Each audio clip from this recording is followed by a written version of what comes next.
spéciales de l'info sur Sensation.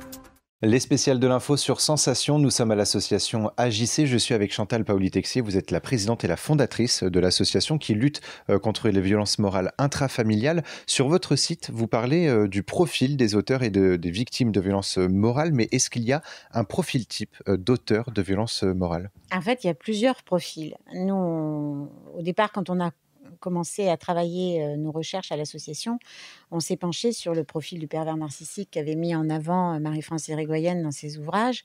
Et on s'est très vite rendu compte que, oui, ça représentait une catégorie d'auteurs, mais pas que, et qu'il y en avait plein d'autres, et qu'il fallait qu'on fasse attention et qu'on se rende compte qu'il y avait des types de comportements, en fait.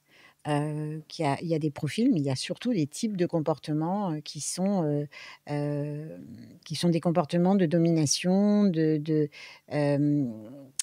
besoin. Alors, c'est plus que du contrôle, hein, d'un besoin de contrôler, mais parfois même de phagocyter l'autre, un besoin de possession.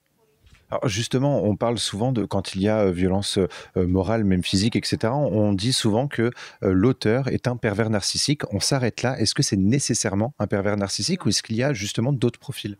Non, il n'y a pas que des pervers narcissiques. On va pas se leurrer, il y a des narcissiques, ça c'est clair et net même. Mais il y a d'autres profils. C'est beaucoup plus subtil que ça et c'est pour ça que le profil pervers narcissique, maintenant, il est un peu galvaudé. La plupart des gens réagissent un peu négativement par rapport à ce profil, alors qu'il faut vraiment se baser sur les comportements. Et il n'y a pas que le narcissique qui a des comportements qui sont pervers, il n'y a pas que le narcissique qui a des comportements de soumission, de demande de soumission et de besoin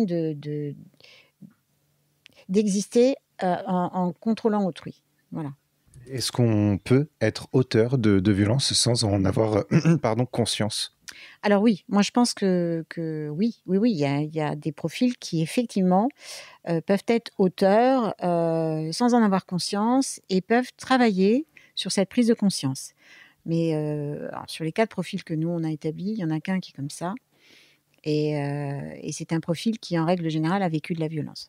Merci beaucoup Chantal Paoli-Texier, d'avoir répondu à nos questions et nous on se retrouve très vite sur Sensation pour d'autres thématiques.